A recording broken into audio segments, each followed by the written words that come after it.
What tourist attractions are not overrated? Story 1. The Louvre in Paris has a well-deserved reputation. There is so much in there that nobody ever talks about. When I visited, I spent hours just looking at sculptures and barely even got to any of the paintings. The nearby Musée d'Orsay is also pretty dope. The museum itself was originally built as a train station in the late 19th century, and I had a great time just admiring its architecture in addition to the art on display there. Story 2. Kennedy Space Center in Florida. Went for the first time last year and barely had time to see everything in a day.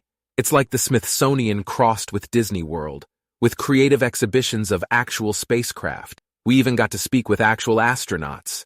Story 3. Santorini was somehow more impressive to me in person than the social media, Instagram pictures made it seem. Something about being able to see the remnants of an absolutely huge natural disaster was really appreciable. The part I shouldn't say is that other islands in the area that are less popular are equally, if not more beautiful and cheaper to stay on. Everyone keep going to Santorini, though.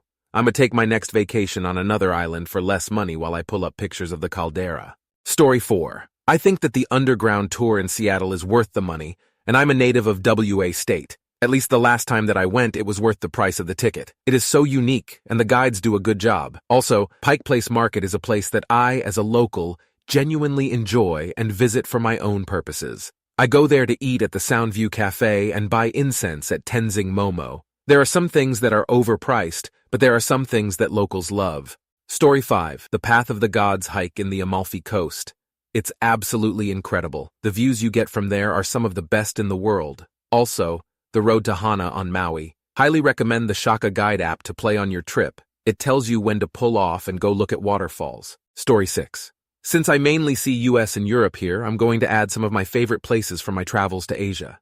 The Peace Memorial Museum in Hiroshima is one of the most intense, emotional, but beautiful experiences I have ever had. I personally think it is even better than the 9/11 Museum in New York. Ubud in Bali is an incredibly beautiful town surrounded by forest and rivers. It is a nature escape at its best. A stay there will definitely leave you feeling more relaxed. Fo Guangshan Buddha Museum near Kaohsiung in Taiwan is the biggest and most beautiful temple I have ever seen. Just the scale of it is jaw-dropping, and all of it is immaculate and stunning. Gyeongbokgung Palace in Seoul, South Korea is absolutely spectacular. It can get crowded, but the crowds are well-deserved.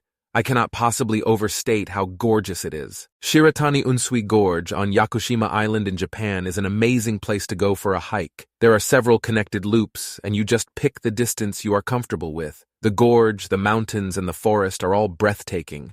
For those who have seen the Ghibli anime movie Princess Mononoke, this place is the inspiration for the forest in that movie. Story 7. Taj Mahal. Holy fuck, that was amazing. Worth the many hours of a flight up there. The long drive from Delhi, the sketchy guide who may or may not have tried to kidnap us, the horrific hotel, for 1 hour at the actual place. When he took pictures of us with our phone's service was turned off when he handed them back. I ended up saying I wanted a selfie with him and promptly sent it to my parents. Later, we went to a marble workshop where the expensive stuff was on the main floor, the cheaper stuff was in the basement, and they tried to insist on serving us tea in a back room in the basement. My colleague leaned over and said, "They're kidnapping us, right?" So we edged over towards the stairs and ran up. Thankfully, our driver was there when we got upstairs because he didn't trust our guide. Still worth it. Story 8. The French Quarter in New Orleans. Too many people associate the French Quarter with Bourbon-Saint, and it's unfortunate.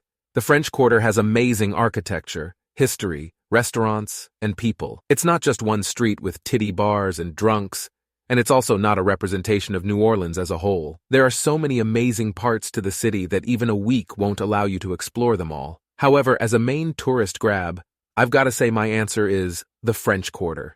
A lesser-known tourist attraction in that area is Bayou Sauvage National Wildlife Refuge.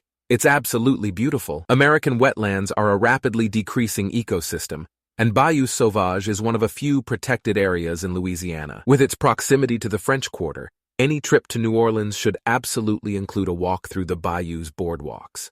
Story 9. Greece. We've typically steered away from the more heavily touristy parts/islands, but even the places filled with tourists are beautiful and exciting, and the people are always warm and welcoming. I'm a big fan of Crete, especially the small towns, but everywhere in Greece is wonderful. The Mercados in CDMX. Tokyo as a whole, Chinatown KL, the hawker stalls of Singapore. Angkor Wat blew my goddamn mind. Ubud, Bali is great every time. Pick a neighborhood in Mumbai. Varanasi's ghats are also incredible. I also still love New Orleans with my whole heart in spite of the gentrification. Story 10. City Museum. If you have kids in St. Louis, it's a huge warehouse that's been converted into a playground using recycled materials. It's really something to see. They always have cool demonstrations like glass blowing, and they used to have a circus. Story 11. Driving south down the Pacific Coast Highway from San Francisco to Big Sur, ideally during spring. There's a reason it's the most traveled highway in the world. The scenery is absolutely stunning. It's beautiful regardless, but north to south presents better views as you're hugging the cliffs. Story 12. Schloss Neuschwanstein and the castles around it too. Like the one from his family. It's a little bit expensive, but damn, that dude built colored lights into the backgrounds that he built in his castle of his favorite operas and theaters. Colored lights. That was 1869. If you're into gold and glamour, expensive shit, history, and a little bit architecture, then it's truly amazing. Bavaria for the win. Story 13. In Manhattan, I'd say MoMA and the Met. Really most of the art museums, but start with those. Natural History Museum, Central Park, probably. Union Square and Washington Square Park, if they count as tourist attractions, and the West Village. There's about a million things to do in the city, so in general, it's much better to focus on niche stuff tailored to one's individual interests. Oh, and theater, of course.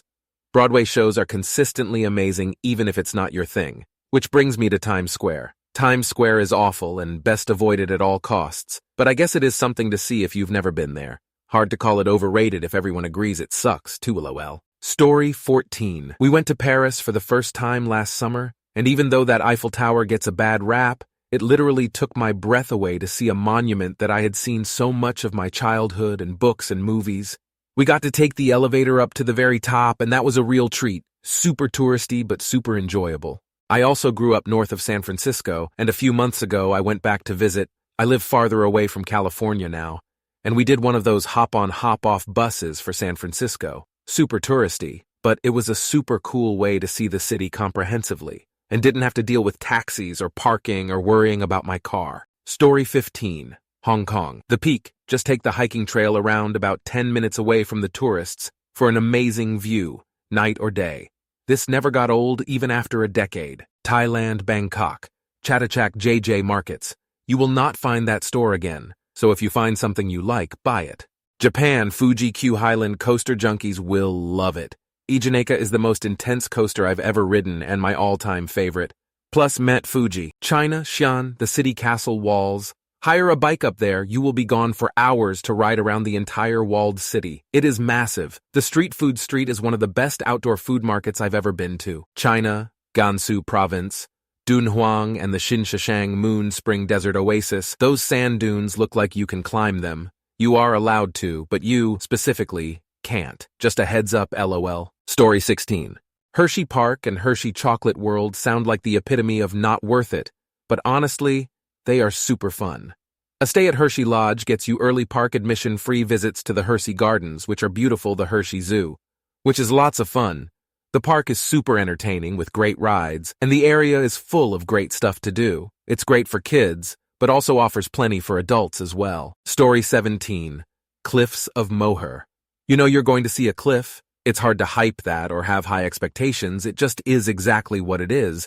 But once you're there looking over the cliffs, there is just this wonderful feeling of genuine awe that isn't life-changing or anything, but it just subtly permeates to your core and makes you glad that you saw it. It's like checking something off your bucket list that you didn't realize should have been on it. Story 18. Point Reyes, just north of the SF Bay Area, especially if you can go during the whale migration. Another must-see is the Wright-Patterson AFB Flight Museum. A third would be the Ford Museum up in the Detroit area, and if you can also go see the F-150 assembly line, that was cool too. Another would be the cliff dwellings in New Mexico, and while there, you're close to the lava fields that you can walk. Story 19. Little niche, but the Wisconsin Dells Ducks tours. They use ducks, boats, vehicles that run on land and water, from W2 to take you around the city and the lake.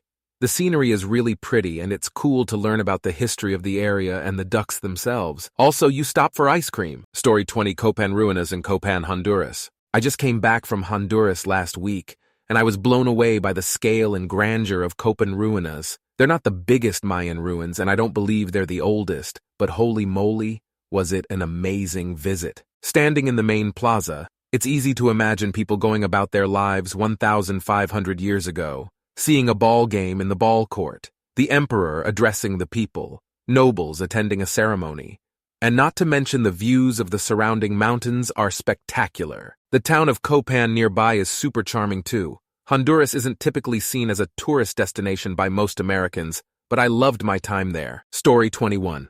Milford Sound, Valley of 1,000 Waterfalls, New Zealand, 100% worth the trip from Queenstown and the ferry cruise down the fjord. It snowed/rained the night before, and when we went, the mountains were snow-tipped, and there were hundreds of waterfalls trickling down. To top it off, there was a pod of dolphins swimming around the ferry. Blew my mind. Story 22. Niagara Falls. I was driving past Buffalo with my husband and made him take the detour because he'd never seen them. He rolled his eyes until he got there. In Verona, Italy, the main town square has an old Roman arena in the center, smaller than the Colosseum, but in better condition. An opera company performs there in the summer, and it's one of the most unique venues I've ever been to. Beautiful music in a haunting place.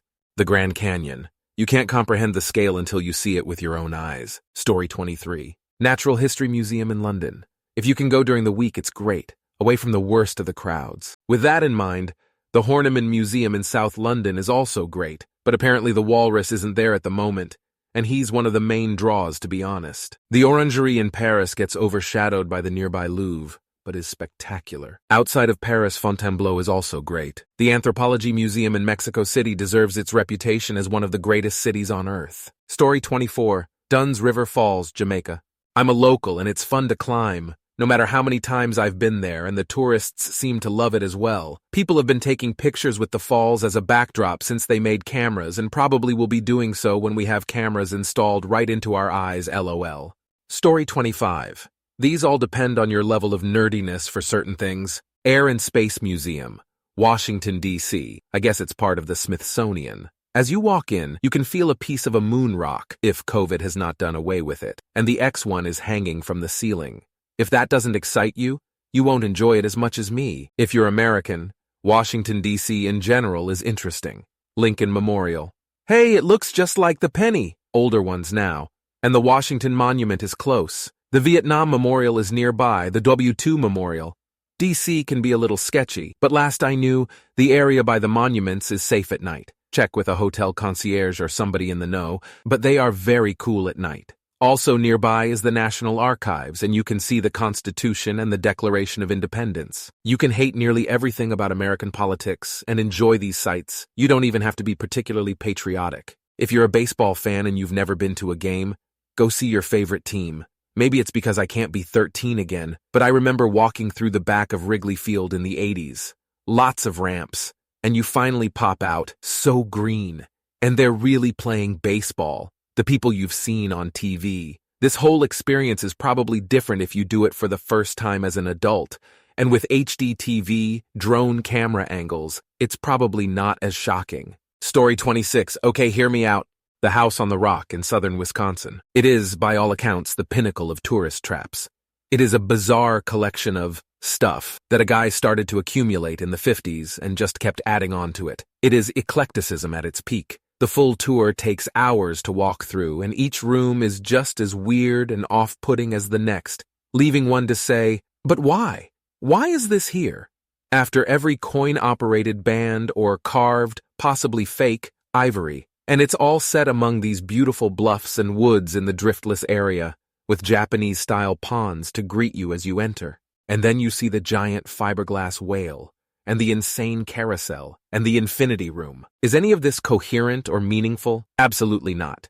But if you are in the area, like visiting Madison or Wisconsin Dells, you should go, at least once, just to say, I was here and I saw this and I don't know why. Story 27.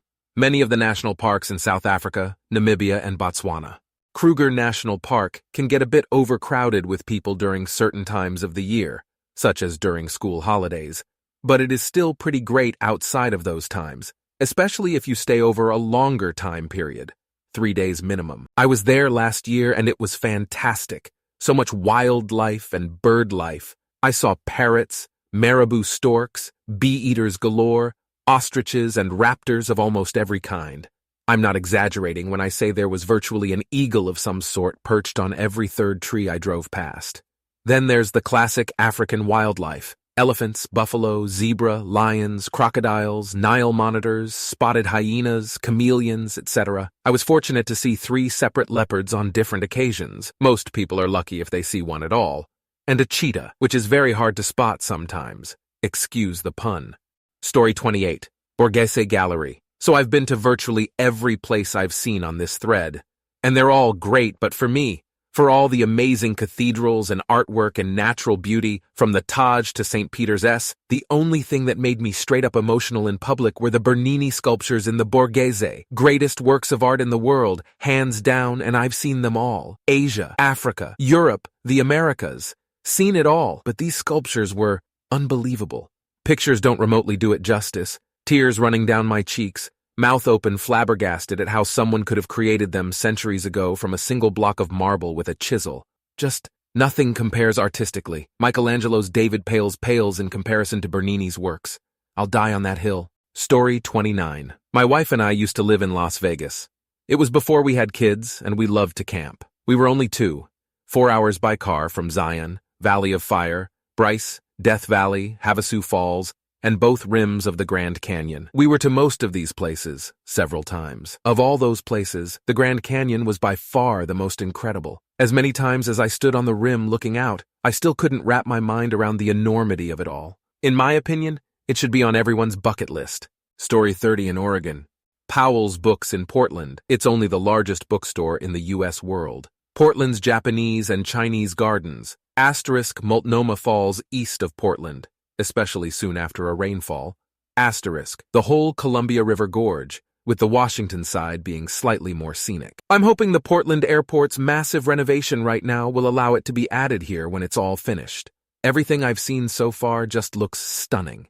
Story 31. I have to be honest, all of the places I've been that people say are overrated, I have loved. Stonehenge, loved it. Liberty Bell, loved it. Mona Lisa, loved it. I always feel so grateful that I get to be there, especially if it's a different country, in the presence of something not everyone gets to see. Oli just remembered feeling so lucky at Stonehenge, Trevi Fountain, etc. Story 32. The Nullarbor Cliffs on the southern edge of Australia, the raw edge of Australia along the line that was once connected to Antarctica.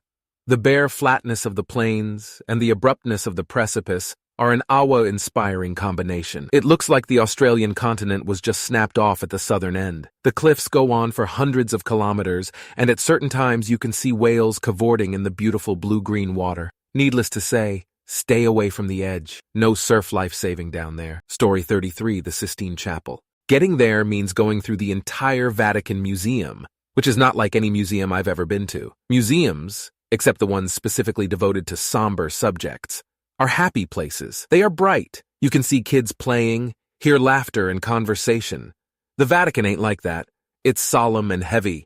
You go through room after room of tapestries and paintings and mosaics, offerings to God constructed by many hands over long periods of time. The more history you know, the more blood you can smell on the art. People are crawling through on their hands and knees on pilgrimages. Nobody is smiling. There is no joy. The silence is thick. The place is huge. You walk forever and feel you may never reach the end. And then you burst through the end of it in an explosion of light, sound, color, joy. Every direction you look is arrestingly beautiful. You've seen pictures, but you've never gotten a true sense of the scope of the room until you're in it. It envelops you on all sides.